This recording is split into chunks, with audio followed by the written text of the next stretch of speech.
Bueno, muy buenas tardes con todos. Mi nombre es Darío Bustamante, pertenezco a la rama estudiantil de la IEEE, Universidad Católica de Santiago de Guayaquil. Ejerzo el cargo de vicepresidente. Con la charla del día de hoy vamos a darle inicio a nuestro evento, nuestro webinar de la Cuarta Revolución Industrial y Energías Renovables. El día de hoy tenemos nuestro conferencista desde México, el ingeniero máster Jesús Águila. El tema que vamos a tratar será la sintonización de un controlador PID para convertidor elevador de CD-CD mediante algoritmos bioinspirados. Para conocer un poco de nuestro invitado, vamos a dar una pequeña reseña para presentarlo. Eh, bueno, nuestro conferencista Jesús, él tiene una larga trayectoria, tiene una lista de publicaciones sumamente amplia. Les invito que las lean y también lo investiguen. Él es graduado de la Universidad del Valle, ahí donde se graduó con honores en Ingeniería Mecatrónica en el 2011. Luego ha obtenido su máster y actualmente está cursando por 2 PhD. Obviamente ligado a la industria, a la energía, a todo lo que nosotros estamos inmersos en este campo, que es la ingeniería. También se desempeña como profesor en la Universidad de Guadalajara, México. Ha estado como asistente de investigación en la Universidad Politécnica de Valencia, que es donde cursó o está cursando su PhD también. Obviamente, no estaría de más decir que también es un miembro de nuestra comunidad, comunidad global, que es el Instituto IEEE, para que tengan una idea más o menos de también las personas que no están afiliadas a esta rama o a este instituto tengan, tengan ese coraje de hacerlo para que vean que nosotros siempre estamos apoyando a nuestra comunidad y con grandes panelistas, conferencistas, que son prácticamente quienes nos dan en la mano esta para nosotros seguir en este campo, en esto grande de la ingeniería. Entonces, Jesús, si estás allí, por favor, eh, te quisiera dar la palabra para que digas algunas cositas y para poder comenzar con este webinar. ¿Qué tal? Buenas tardes a todos. Gracias, Darío. Muy bien. Pues voy a compartirles la pantalla de la presentación.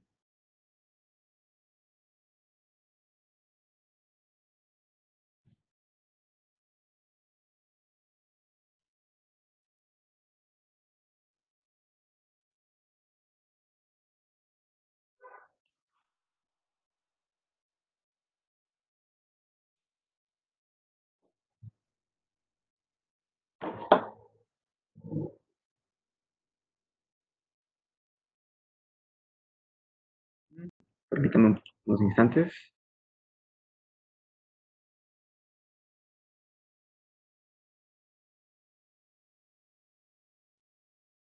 Y ahí está. Muy bien. Bueno, quiero agradecerles primero a la rama estudiantil de la universidad y de su capítulo, de su grupo de afinidad, así como a la Universidad de Guayaquil y la Facultad de Ingeniería por la invitación que nos hicieron llegar para participar en este webinario de la Cuarta Revolución y las energías renovables. Como mencionaba Darío, mi nombre es Jesús Águila León. Soy profesor en la Universidad de Guadalajara, miembro de nuestra rama estudiantil IEEE en el mismo centro universitario. Y el tema que les vamos a compartir hoy es sintonización de un controlador PID para convertidor elevador de corriente continua mediante algoritmos bioinspirados. La agenda del día, la presentación la dividí en estas partes. Primero, una introducción breve sobre lo que son los convertidores de potencia para aquellos que no estén familiarizados con este tema. También un poco sobre algoritmos bioinspirados, fundamentos, algo muy introductorio.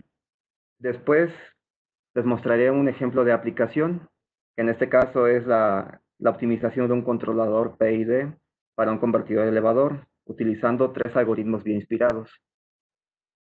Se les va a mostrar el modelo de convertidor a utilizar, así como también el controlador PID, los fundamentos, para recordarlo.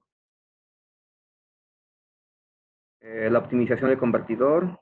Los tres algoritmos que se van a utilizar es el de enjambre de partículas, o PSO, algoritmo genético, GA, y el optimizador de lobo gris. La última sección la vamos a dedicar a mostrar cómo se hace la simulación y los resultados que se obtuvieron. Muy bien. Entonces, finalmente, conclusiones y trabajo futuro. Vamos a comenzar. Los convertidores de potencia son dispositivos electrónicos que a su parte de entrada pues tenemos una energía con ciertos parámetros, cierto nivel de tensión o voltaje, ciertos niveles de corriente. Y a la salida tenemos parámetros diferentes de esta energía, ya sea que elevemos el voltaje o lo reduzcamos. Pero al ser un dispositivo electrónico, una construcción, pues podemos tener pérdidas de energía. Esas pérdidas también es importante considerarlas y llegar a su momento. Básicamente, esto es un convertidor de energía, ¿no? Tenemos un dispositivo electrónico, tenemos una entrada de energía, corriente, tensión a ciertos niveles, y de salida tenemos energía a diferentes niveles, superiores o inferiores, o simplemente regulados. Físicamente, para quienes no lo conozcan, los convertidores se ven de esta forma. Este es un ejemplo. Y tenemos tres casos. Recortadores, se llaman recortadores. ¿Por qué recortadores? Porque trabajan bajo el principio de PWM, entonces es una señal que conmuta entre encendido y apagado. Entonces va cortando una señal y de esta forma regula el voltaje. Elevadores, reductores o reductores elevadores. Este nombre de elevador o reductor hace referencia a si eleva o reduce el voltaje. Entonces tenemos ciertos dispositivos que específicamente elevan el voltaje de entrada, otros que solamente lo reducen y otros que pueden reducirlo o elevarlo según la aplicación, según una señal de control de la aplicación. Muy bien. ¿Cómo se ven estos dispositivos?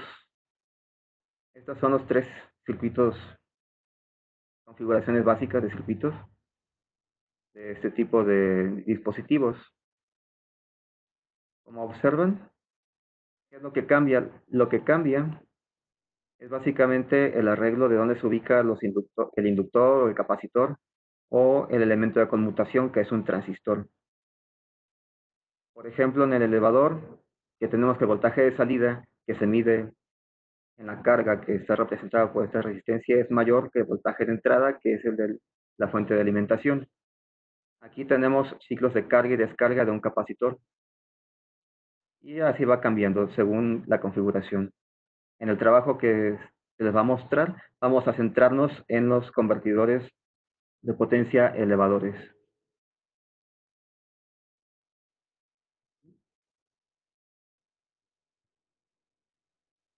Ese es en el que nos vamos a centrar. ¿Dónde encontramos los convertidores de potencia? Pues los encontramos en básicamente toda la electrónica de consumo, como los cargadores de nuestros celulares, televisores, y algo muy importante en nuestro campo es en los sistemas de generación eléctrica a partir de fuentes de energía renovable, ya sea eólica o solar. Los convertidores de potencia son parte importante de la electrónica involucrada en ese tipo de sistemas. Hablando de generación distribuida, pues tenemos las microredes, que son pequeñas redes eléctricas que obtienen la energía generalmente a partir de energías renovables, ya sea solar, eólica, como les mencionaba en la pasada diapositiva. Aquí cabe destacar que tenemos, por ejemplo, en esta microred, un bus, es decir, un punto de conexión en común para todos los dispositivos, ya sea de consumo o de generación eléctrica. Algunas microredes lo tienen en corriente continua. Estas cajitas que tenemos aquí son los convertidores de potencia. Los hay de continua, corriente continua alterna o alterna continua. Entonces, tenemos un panel fotovoltaico o un sistema fotovoltaico, sabemos que no nos va a generar la misma energía a lo largo del día, porque va a variar según la hora por irradiación solar que esté incidiendo sobre los paneles o por perturbaciones como son nubes o sombras que estén afectando la superficie del panel solar. Entonces, la energía que produce pues no es estable. Una forma de intentar hacerlo estable es a través de convertidores de potencia, dispositivos que un nivel de tensión bajo lo eleven o alto lo reduzcan, pero para mantenerlo siempre dentro de ciertos parámetros deseables, que sea la referencia del bus de corriente continua de la microred, por ejemplo, ¿no? Entonces, si ven, las microredes están llenas de convertidores de potencia. Son parte fundamental de la generación distribuida.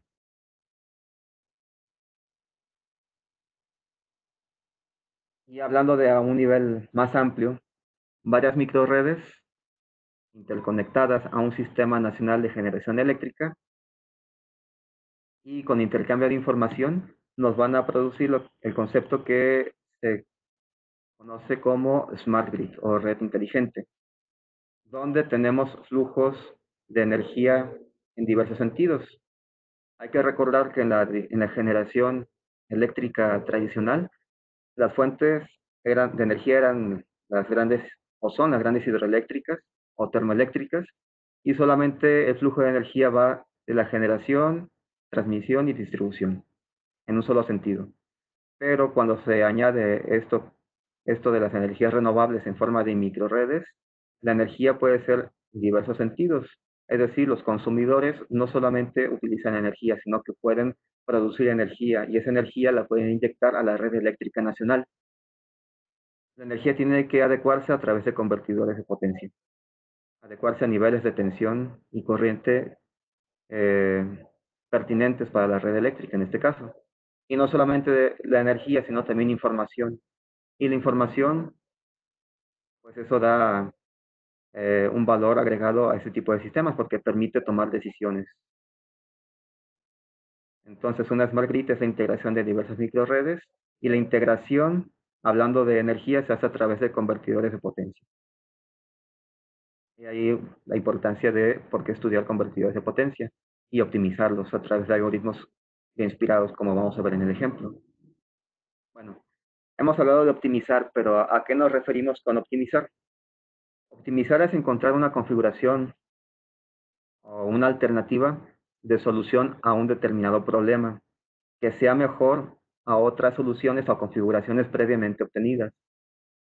Generalmente se busca que este tipo de trabajo sea hecho de forma automática por algoritmos de inteligencia artificial. ¿De qué está formado un problema de optimización? Básicamente son tres cosas. Una función objetivo, que es lo que se desea maximizar o minimizar generalmente. Las variables es todo aquello que afecte el valor de nuestra función objetivo. Pues hay variables dependientes e independientes. Y las restricciones son, son, podemos llamarlo como los límites que darían sentido a nuestro problema. Es lo que nos va a determinar el espacio de búsqueda para los valores de nuestras variables, que nos darán el valor óptimo de nuestra función objetivo. Entonces, una función objetivo es lo que queremos maximizar o minimizar, es decir, optimizar. Y nos da generalmente un valor numérico, es decir, nos cuantifica qué tan buena es la solución que ha encontrado el algoritmo. Bueno, algoritmos de optimización los podemos clasificar a grosso modo como clásicos o metaheurísticos. Los clásicos son aquellos basados en teoría matemática de varios años, métodos clásicos, programación lineal, no lineal, optimización estocástica, teoría de grafos u optimización en redes. Y los metaheurísticos son aquellos que ya involucran técnicas modernas de inteligencia artificial, por ejemplo, algoritmos evolutivos, el templado simulados, simulated annealing, o enjambre de partículas. Estos algoritmos pues se basan en técnicas de inteligencia ¿Qué diferencias tenemos? Los métodos clásicos de optimización buscan un óptimo de forma local. Vamos a ver más adelante a qué nos referimos con local o global. Y nos garantizan siempre un valor óptimo numérico para ese espacio local de búsqueda. Y nos permiten muchas restricciones. Restricciones de búsqueda de configuraciones óptimas de variables, por ejemplo. Los métodos metaheurísticos imitan la naturaleza, ya sea animales o procesos físicos o químicos de la naturaleza, ¿no? Plantas. No nos garantizan estos métodos encontrar una solución óptima global del problema, no siempre, aunque sí pueden llegar a darla. Y no permiten un número elevado de restricciones, pero pueden hacernos dar con la solución gracias a que exploran muchas soluciones candidatas en poco tiempo. Esto lo logran porque utilizamos un término llamado agente. Vamos a ver más adelante a qué nos referimos. Y generalmente se aplican a problemas de tipo combinacionales.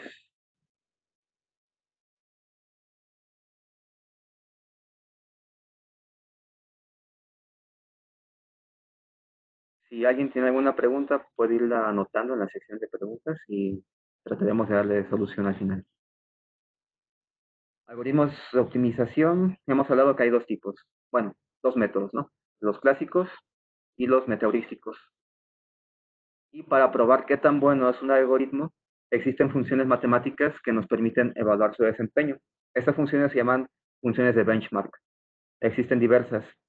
Por ejemplo, un tipo de función de prueba es esta que se llama rastrelling.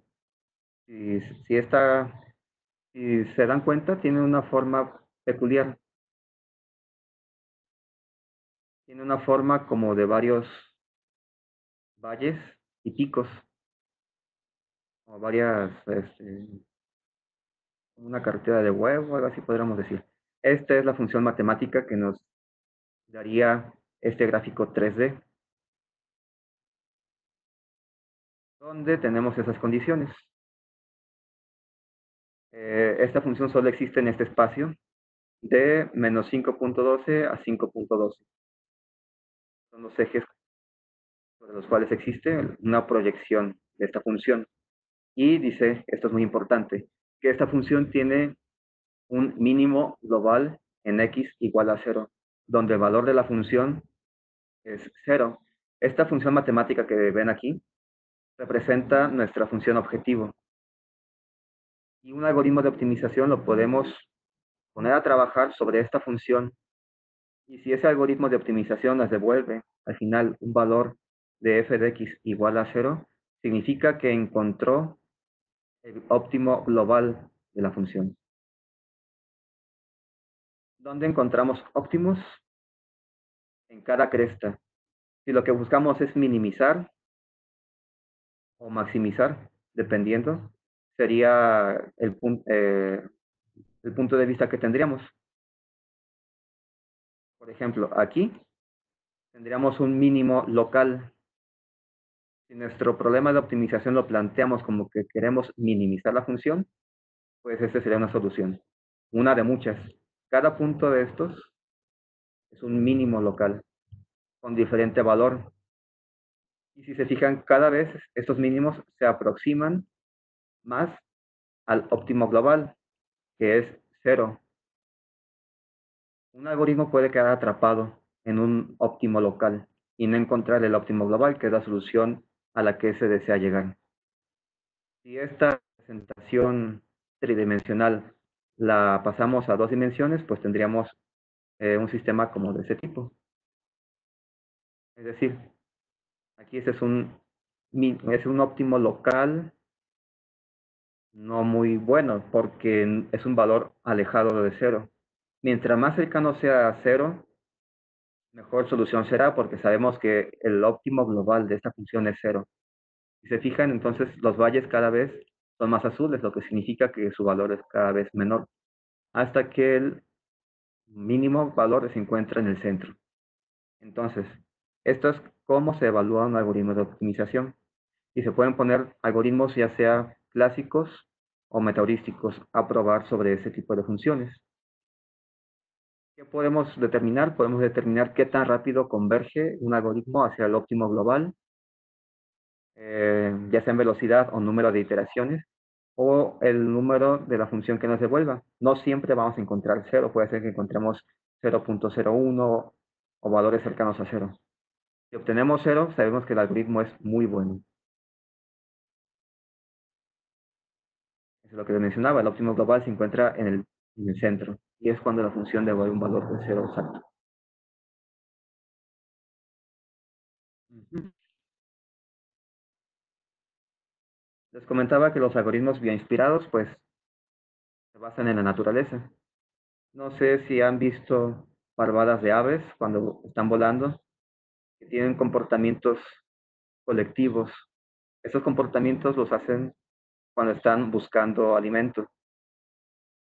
Entonces se organizan y van volando en parvadas buscando alimento, siguiendo a un pájaro líder o varios. También otro tipo de algoritmo metaheurístico es aquel que se basa no en la biología, sino en procesos físicos como el templado del acero. Ese es el simulated annealing, por ejemplo, o recocido simulado.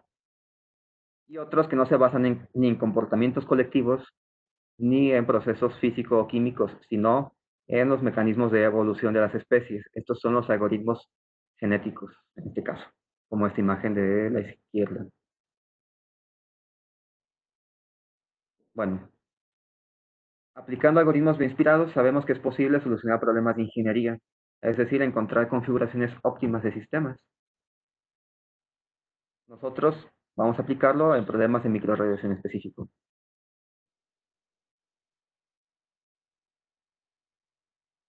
Los algoritmos evolutivos más empleados son los genéticos o los de enjambre de partículas, y ambos requieren parámetros de ajuste.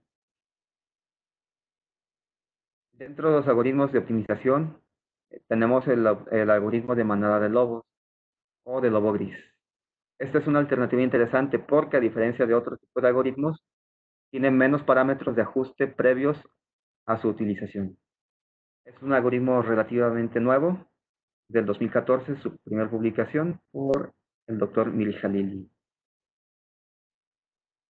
Bueno, ahora vamos a entrar a un ejemplo de aplicación de este tipo de algoritmos.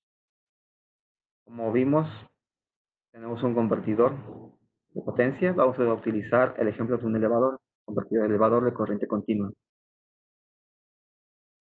pero con un controlador PID añadido.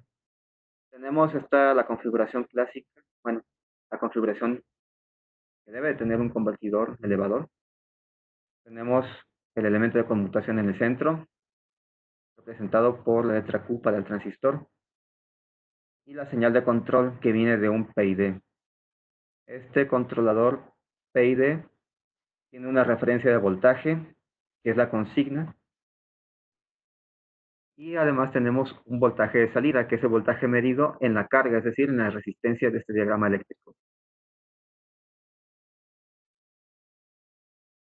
Una forma de modelar este tipo de circuitos es a través de sus ecuaciones de espacio de estados.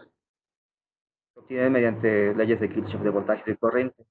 Al final, después de aplicar la técnica de modelado en el espacio de estado, tenemos una matriz donde tenemos las derivadas de nuestras variables igualadas a una matriz de coeficientes multiplicadas por nuestras funciones más una señal de entrada.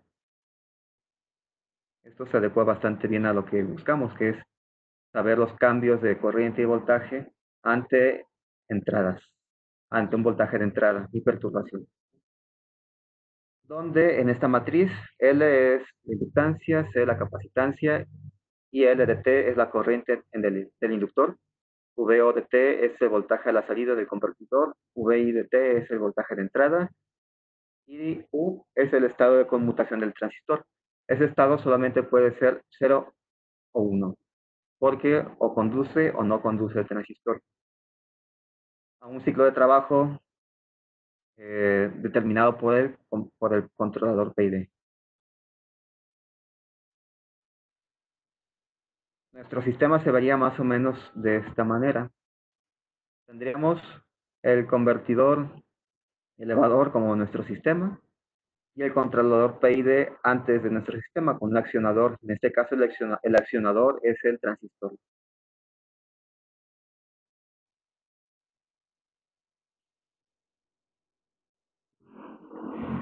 Recordando un poquito lo que es un controlador PID, pues se llama PID porque tenemos tres acciones de control: una acción proporcional, una integral y una derivativa.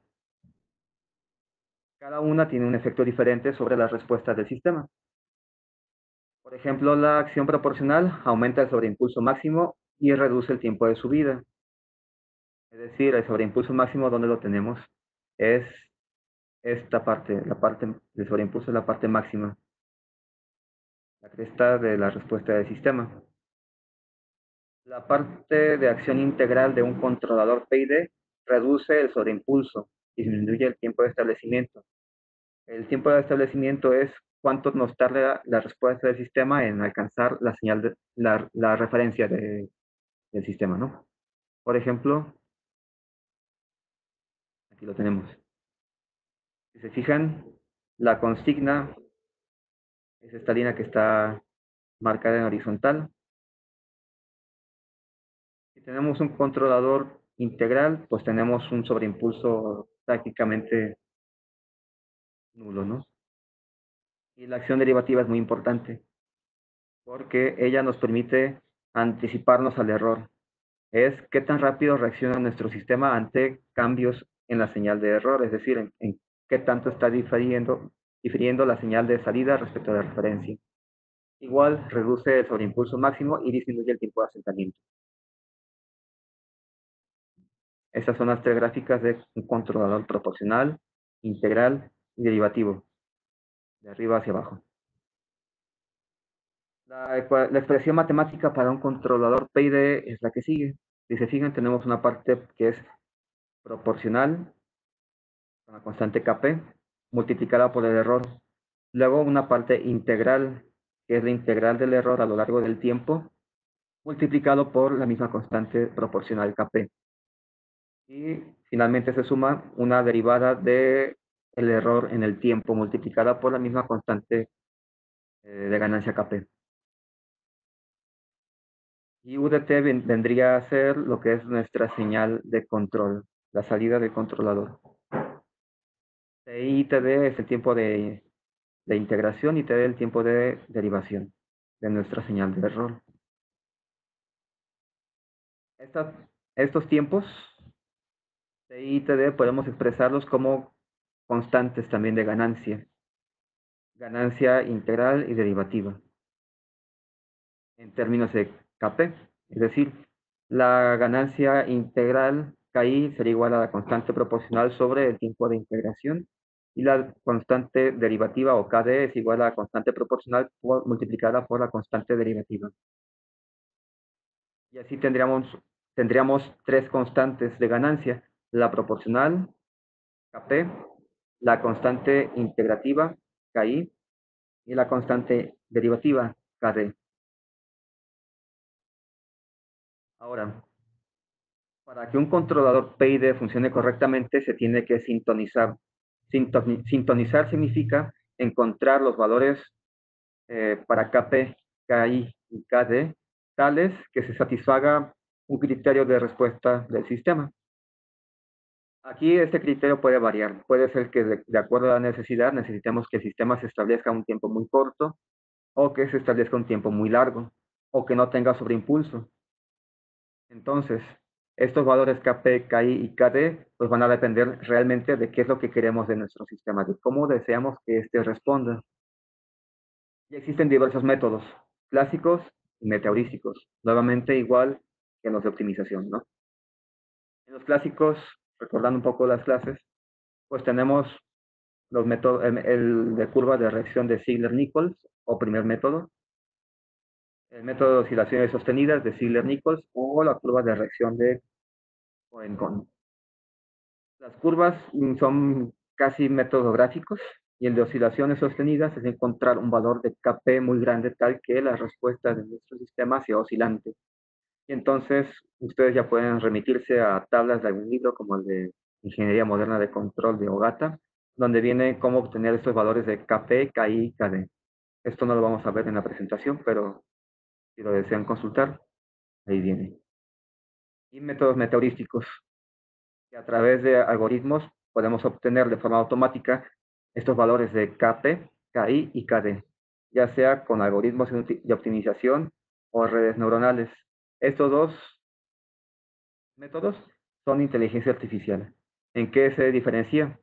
En que los algoritmos de optimización es un tipo de inteligencia artificial colectiva, por así decirlo, porque generalmente se basan en comportamientos de animales, comportamientos de manada o de enjambre. Y las redes neuronales se basan en cómo nuestro cerebro aprende. Bueno, para nuestro ejemplo de aplicación en específico, vamos a definir una función objetivo. Esta función objetivo vamos a tomarla del RMSE. No sé si ya lo han escuchado antes, pero eh, la raíz cuadrada del error. Es el error cuadrático medio, ¿no? Root mean squared error, es decir, la raíz del error al cuadrado medio. Aquí lo vemos. El error, ¿cómo está definido? Como la diferencia entre una señal de salida, en este caso voltaje, menos una señal de referencia, un voltaje de referencia. Esto elevado al cuadrado, es decir, el error al cuadrado. Y es medio porque lo dividimos entre el total de mediciones, el total del tiempo de medición, y lo sumamos. Y a todo esto le sacamos la raíz cuadrada. Esa es nuestra función objetivo. Y el objetivo no es encontrarlo, sino es minimizarlo. Cuando minimizamos el RMSE, lo que hacemos es que el voltaje de salida sea lo más pegado posible a nuestro voltaje de referencia. De esa manera, obtenemos una configuración óptima del sistema. Esta es nuestra función de objetivo. En general, el RMSE se utiliza bastante cuando se desean validar modelos de cualquier cosa. Un modelo matemático, ¿qué tan alejado está de la realidad? Es decir, ¿qué tan alejado está de una referencia? Por eso, la idoneidad de utilizar esa función de objetivo. Nuestras variables a optimizar, ¿cuáles son? Las constantes de ganancia del controlador, Kp, Ki y Kd. Definimos un vector X con estas tres variables. Es decir, queremos encontrar un conjunto de valores Kp, Ki y Kd, tales que nuestro voltaje de salida de convertidor sea lo más cercano posible a nuestro voltaje de referencia del momento. Y por lo tanto, será cuando el RMSE sea mínimo. ¿Qué restricciones? Las restricciones es definir de dónde a dónde vamos a buscar valores. Bueno, el algoritmo lo hace. ¿De dónde a dónde? Es decir, LB es lower bound y V es upper bound, es decir, eh, límite inferior y límite superior. Vamos a buscar de 0 a 10 para cada una de las constantes. Esto puede ser a criterio de cada quien. Puede ser de 0 a 1, de 0.5, de 0 a 100 o diferentes para cada una de estas variables. Estas restricciones, como les comentaba en un inicio, son las que dan lógica al espacio de búsqueda. Por ejemplo, si en lugar de estar buscando una optimización de un convertidor, estuviéramos buscando valores óptimos, no sé, de un mismo convertidor, pero no de su controlador, sino de su construcción, hablando de valores de capacitancia o inductancia. Si en lugar de Kp, Ki y Kd tuviéramos el valor del capacitor, del inductor y otro componente, el transistor, por ejemplo, pues tendríamos que tener un espacio de búsqueda limitado únicamente a valores comerciales.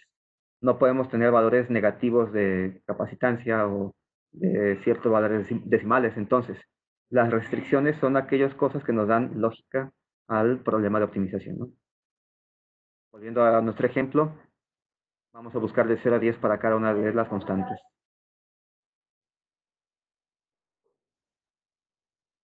Bueno, Esta aplicación vamos a probarla con 3 algoritmos, el PCO, GA y GWO. En este caso, vamos a ver con el PCO, es decir, el enjambre de partículas,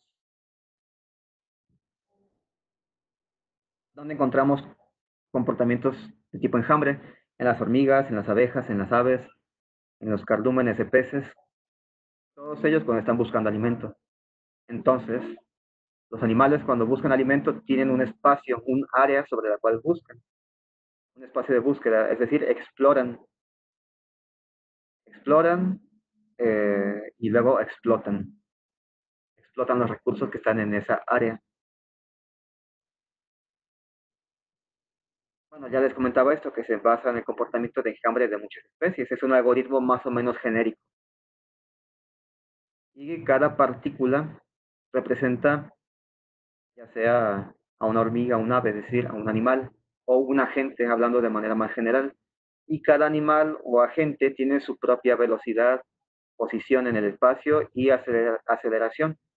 Sin olvidar que la aceleración es los cambios de velocidad. Y cada posición de cada partícula o agente representa coordenadas en un espacio de búsqueda para la solución de dicho problema. Cada agente tiene un valor propio para la función objetivo, evaluada para dicha partícula. Esto es un punto muy importante.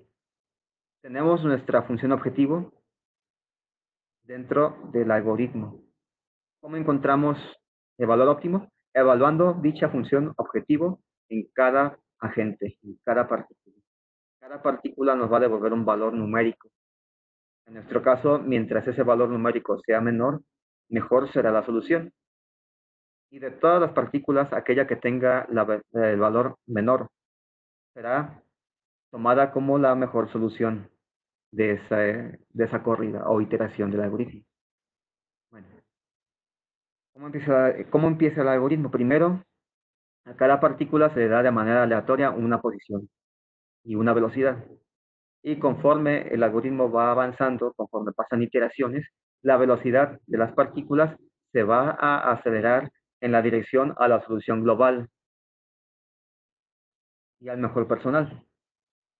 Esta es la ecuación típica de la única, de un algoritmo PSO sin modificar, porque existen modificaciones al algoritmo, pero esta es la ecuación clásica del PSO, donde tenemos unos factores C1 y C2, que son las constantes de aceleración. Esas constantes generalmente son de 0.25. Luego tenemos un factor de inercia, omega o W, y P-best y G-best. Esto es muy importante. P-best viene de personal best, es decir, la mejor solución personal, o la solución personal de cada partícula, más bien dicho. Y G-best es el global mejor. De todas las partículas, después de que se evaluó la función objetivo en cada una de ellas, se obtuvo un valor mínimo. Y ese valor mínimo de todas es el global best, que se mete en esta parte de la ecuación. Y se van haciendo iteraciones, varias iteraciones. Cada vez el mejor global será mejor. Aquí lo tenemos a modo de gráfico en un espacio tridimensional. Les mencionaba que en inicio, primero se sueltan, por así decirlo, las partículas. 1, 2, 3, 4, 5, n partículas de forma aleatoria y todas con diferente dirección de movimiento y diferente velocidad. La velocidad es la flecha. Mientras más larga, mayor será su velocidad. Si evaluamos la función objetivo en esta función, vamos a tener un valor grande, que es lo que no queremos. Queremos un valor pequeño porque estamos minimizando. Si evaluamos la función objetivo en esta, tendremos un valor más pequeño que en esta. Por lo tanto, esta sería nuestro valor global mejor de esta iteración 0. Pasan las iteraciones hasta la iteración n. Y luego las partículas van a estar cada vez más próximas a la solución global representada por la estrellita, donde todas van a tener valores similares de función objetivo. Esa es la forma en en cómo las partículas se van a ir desplazando en un espacio tridimensional a, a la función global, a la solución global. Visto como un diagrama de flujo, tenemos el inicio del algoritmo, luego tenemos que se inicializan las partículas, se evalúan, luego si la posición actual es mejor que el mejor personal, si es mejor se actualiza, si no, se queda con el anterior como el mejor global, se calcula velocidad y se actualiza cada partícula. Y se hace una iteración continua hasta que se satisface cierta condición de paro, que puede ser que demos una tolerancia, que no estemos siendo muy estrictos y que querramos no un valor de cero exacto, sino de 0.003, para nosotros eso ya es bueno. Entonces, ese es un criterio de paro del algoritmo. Si no ponemos un criterio de paro, puede ser que nuestro algoritmo haga muchísimas iteraciones y el tiempo de cómputo sea demasiado, mucho más de lo que saldríamos beneficiados, porque al final puede ser que el valor de la función no esté variando tanto. Ahora, hablando del algoritmo genético empleado, un poquito más a profundidad, ¿en qué se basa? En la selección natural. Los genes de las especies se van recombinando de tal forma en que cada especie animal, conforme pasa el tiempo, es más apta para su entorno, para la supervivencia. Por ejemplo, aquí tenemos un conejito que primero era gris, luego por condiciones, si por ejemplo vive en lugares cercanos a los polos, pues un color gris es poco adecuado para camuflarse en el entorno. Mientras más blanco sea, mejor se va a ocultar de los depredadores como lobos o zorros. Entonces, dentro de su genética existen mecanismos de cruza y de mutación. Las mutaciones son genes de las especies que se van a manifestar de forma aleatoria, por así decirlo. Entonces, si de repente entre los conejos sale uno de color blanco, de una población predominantemente gris, ese conejo blanco, aunque sea el único, de una manada de 100, por ejemplo, pues va a tener más probabilidad de sobrevivir y va a transmitir sus genes a otra generación donde va a tener más probabilidad de tener hijos blancos. Y así se van adaptando las especies a su entorno. Se va haciendo más apto para sobrevivir de acuerdo a donde se encuentre. Y todo eso se va a un nivel molecular del ADN y el ARN.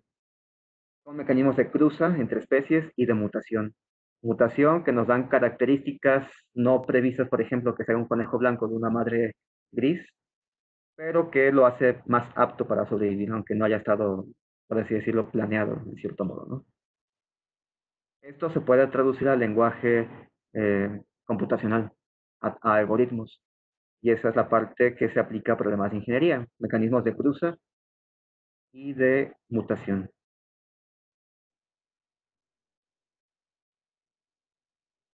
a través de genes artificiales, que son pues partes de código matemático. Tenemos cruza y mutación artificial para mejorar la especie. Cada iteración en un algoritmo genético le llamamos generación, porque es una generación de hijos. Y suponemos que cada generación es mejor que la anterior para sobrevivir a su entorno. Y de esta forma vamos purificando la especie, por así decirlo, haciéndola más apta, hasta que encontramos el óptimo global. Aquí tenemos básicamente lo que es la cruza y la mutación. Primero iniciamos la población, selección, elegimos los genes más aptos. Después, cruza y mutación, son los siguientes. Matching es como hacer el match. Entonces, después de la cruza podemos tener una manifestación aleatoria, que es esta partecita amarilla que se ve en la imagen del lado izquierdo donde dice mutation. Es algo que no estaba previsto y que puede ser beneficioso o no. Generalmente en los algoritmos genéticos, la parte de mutación se le da como un valor aleatorio a un vector de optimización. Y ese valor aleatorio pues puede ser beneficioso o no. Por eso hay que tener cuidado al decir qué tan aleatorio será la mutación de nuestra especie. Y por último vamos a ver el algoritmo de manada de lobo gris u optimizador de lobo gris, ¿no? Este es un derivado del PSO. ¿Por qué? Porque es un comportamiento colectivo de una especie animal, en este caso los lobos. Bueno, una manada de lobos generalmente tiene una jerarquía muy establecida. Tenemos lobos alfa, beta, delta y omega. Los lobos alfa, bueno, solamente hay un lobo alfa. Ese lobo alfa es el líder de toda la manada y luego se va por escalones a lobos beta, delta y omega según su rango de líder dentro de su manada. Y la optimización en este caso se lleva mediante el modelado matemático del mecanismo de caza de los lobos, el cual comprende tres etapas principales: búsqueda, acorralamiento y ataque a una presa.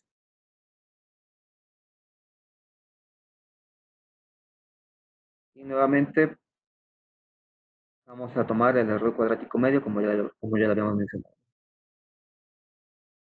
Este algoritmo, al igual que en la naturaleza, se basa para manadas de lobo de entre 5 a 12 miembros. Si ustedes en el algoritmo le ponen más miembros, puede o no ser beneficioso. Esto dependerá del problema y de cómo esté planteado. Esto es algo muy particular. Pero por lo general se ha visto en literatura que este algoritmo tiene sus mejores desempeños cuando se utilizan 5 a 12 miembros. Les mencionaba que las manadas de lobo tienen una jerarquía muy estricta. Existe un lobo líder llamado alfa, luego los seguidores de ese lobo, que son los beta, subordinados, que son los delta, y por último, todos los demás lobos de la manada, que son los llamados omega, que son solamente seguidores de los líderes alfa, beta y delta. Nuevamente visualizamos nuestro espacio de búsqueda de solución del problema de una forma tridimensional, similar al PSO.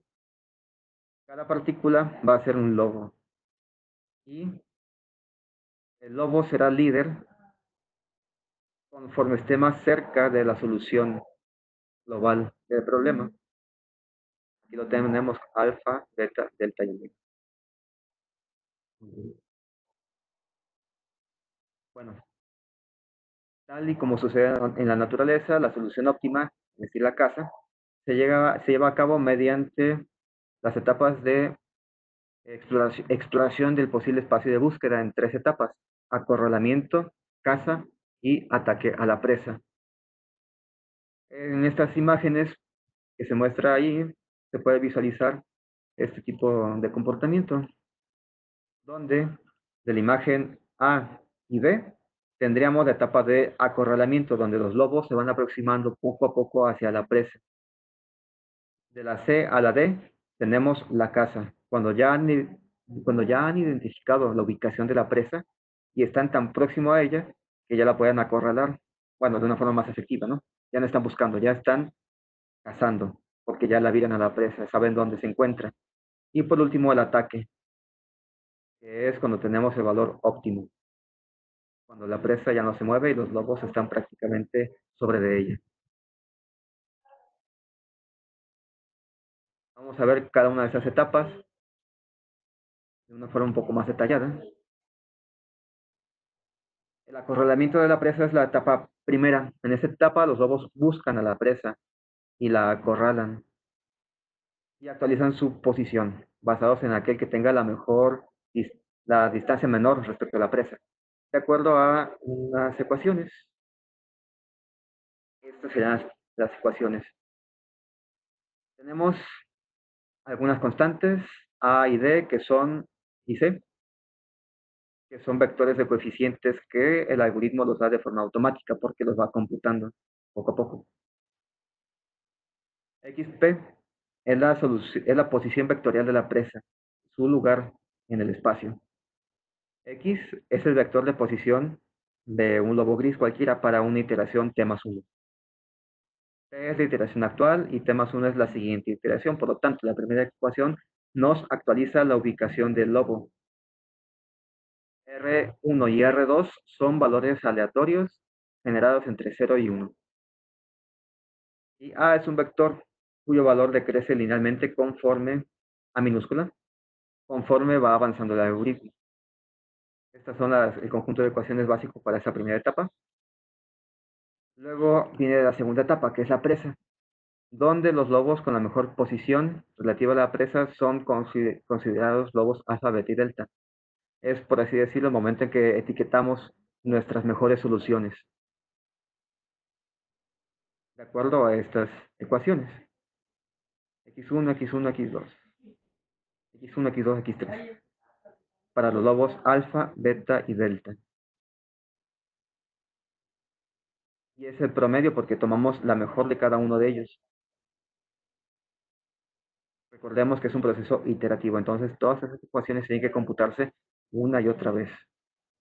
La última etapa es el ataque. Es cuando los lobos ya están muy próximos a la presa. Para reducir la distancia a la presa, pues es necesario tener un vector que esté reduciéndose según un índice A. Y este es el índice A minúscula, para el vector A mayúscula.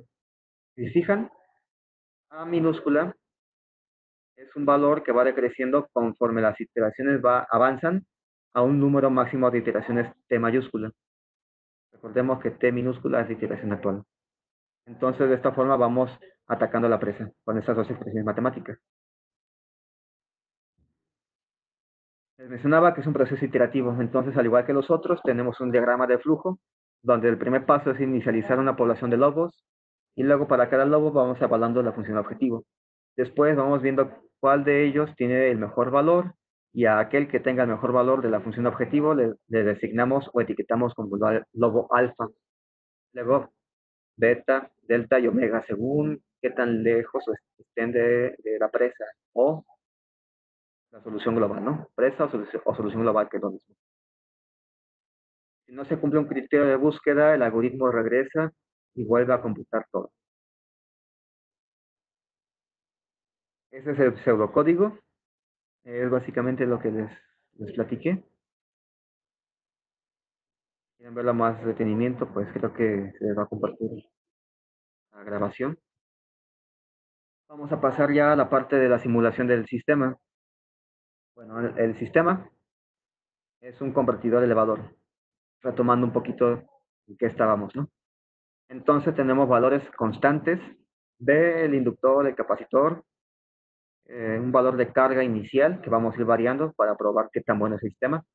Una señal de referencia, es decir, a qué queremos que el voltaje de salida sea igual o tienda a, y un voltaje de entrada inicial de 24 volts. La simulación la realizamos en MATLAB y Simulink.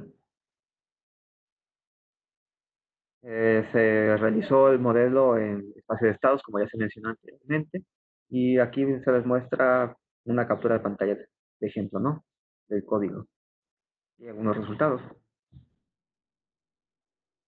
Bueno, les mencionaba con anterioridad que cada algoritmo pues necesita diferentes valores iniciales de parámetros para que comience a buscar la mejor solución.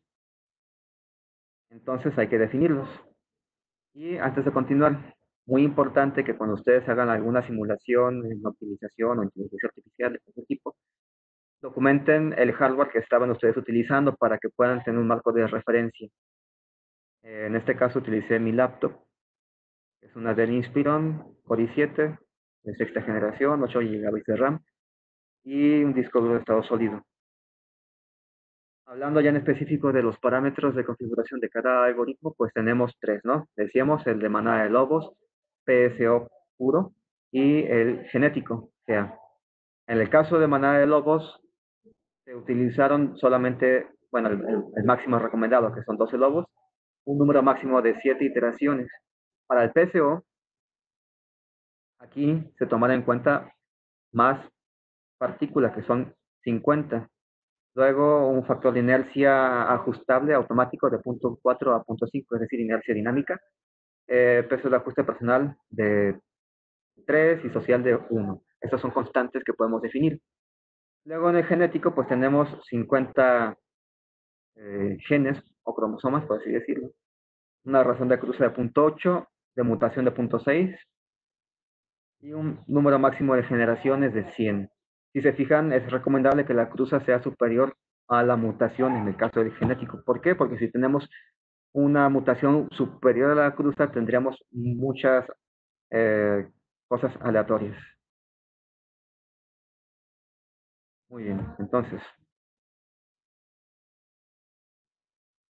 vamos a pasar a la parte de resultados para finalmente dar parte a las preguntas y respuestas. Bueno, se hicieron 40 simulaciones de cada algoritmo y adicionalmente, no solamente para el convertidor elevador, sino para los otros dos, el reductor y reductor elevador, para evaluar el tiempo de simulación promedio de cada uno y qué algoritmo nos daba un RMS promedio menor. Estos valores que ven aquí en esas tablas son valores promedio para las 40 corridas en cada uno de los algoritmos. Entonces, en tiempo de simulación, para el elevador, convertido a elevador, si se dan cuenta, el de manada de lobos tuvo un mejor desempeño, prácticamente un tercio que el genético, ¿no? Y el peor caso lo tuvimos en el reductor de elevador con el genético. En promedio, pues sí, el de manada de lobos tuvo un mejor desempeño en cuanto a tiempo. Y en cuanto a valor de función objetivo, que lo que queremos es minimizar, entonces, de igual manera, el mejor valor lo tenemos con el de manada de lobos. Vamos a pasar a la siguiente. Y ahora hablando de valores de las constantes. Jesús, ¿Sí? disculpa que te interrumpa. ¿Sí? Ya estás, debes terminar porque ya el tiempo está por finalizar. Sí, ya vamos en las últimas diapositivas. Listo. Si se fijan, entonces aquí tenemos las constantes Kp, Ki y Kd, ¿no? Que son las del convertidor, y los RMS para cada uno de ellos.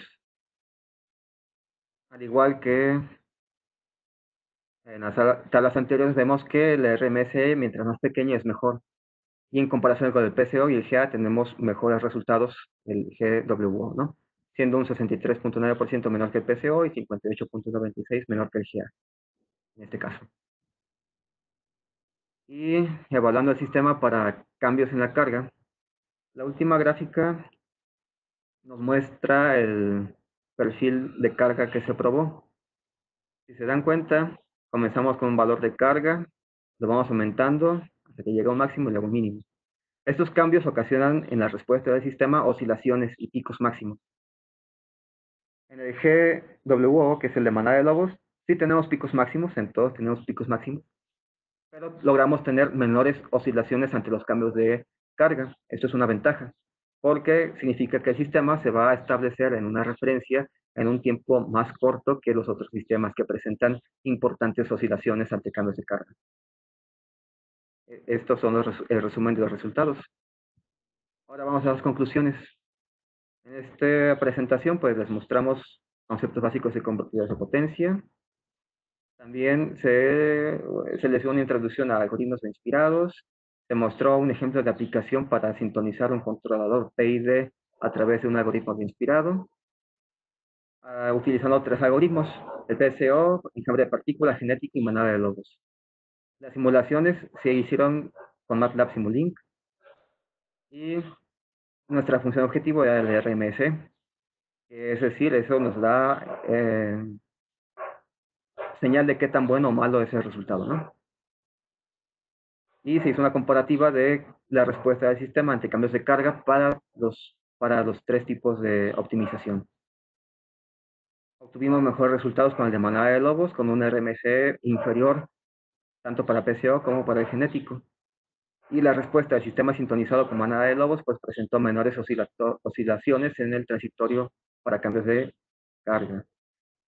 Trabajo futuro, eso es muy importante, puesto que los convertidores de potencia aplicados a energías renovables se ven sujetos a condiciones muy variables, como sombras en paneles solares, cambios en velocidad de viento para los aerogeneradores, o la misma carga de los usuarios.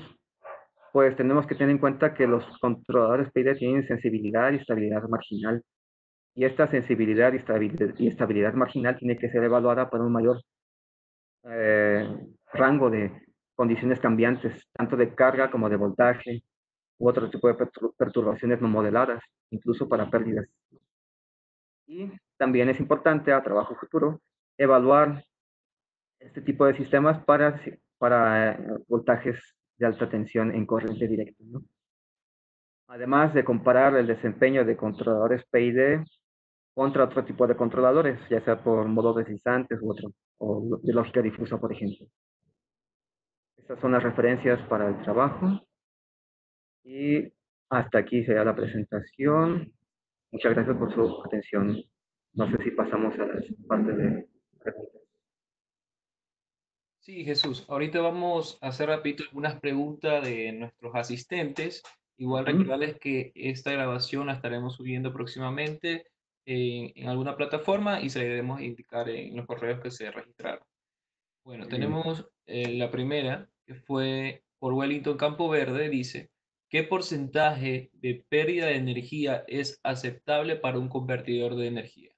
En este caso, actualmente, de manera comercial, 98% de pérdida ya, bueno, 98% de eficiencia, es decir, pérdida del 2%, eso ya es un convertidor medianamente malo. Entonces, estamos hablando de una pérdida del 3%, es ya muy malo. Entonces, por ese rango, un convertidor tiene que tener una eficiencia de conversión del 98%. La siguiente, por Vladimir Potes. ¿Se podría cambiar un controlador PID por un controlador difuso para mejorar la respuesta del sistema, ya que con la lógica difusa no se requiere linealizar el sistema? Sí, aquí algo importante es esto, ¿no? Básicamente. Ah, el sistema que se optimizó sí está linealizado, pero se puede utilizar el mismo controlador PID para un sistema no linealizado, utilizando el modelado de diagrama eléctrico directamente en Simulink. De esta forma tenemos otro tipo de consideraciones, aunque sí tendríamos el PID. Es muy importante, sin embargo, considerar esto que se les mencionaba, que la accesibilidad y estabilidad marginal de un controlador PID. Un controlador de lógica difusa, pues no tiene esos problemas. Y sí es posible cambiar este controlador, solamente que no hay que, cambiaría lo que estamos buscando, ¿no? No estamos buscando valores óptimos de KP, KI y KD, sino buscando las funciones, ¿cómo se llama? Membership del controlador de lógica difusa óptimas. Entonces, estaríamos optimizando otra cosa, pero sí, sí es posible. Cualquier otro tipo de controlador, ¿no? Isaac Zumba. Ujú. ¿Se podría utilizar este método explicado, el PID, para sincronizar drones como lo hacen en China? Debe haber formas como me veo N de drones o tal vez utilizando algún algoritmo de PSO o etcétera. Sí, aquí sí me imagino algo parecido a lo que plantean. Cada dron, pues, es una partícula, ¿no? Una partícula que tiene movimiento, posición, todo lo que estuvimos hablando en la presentación.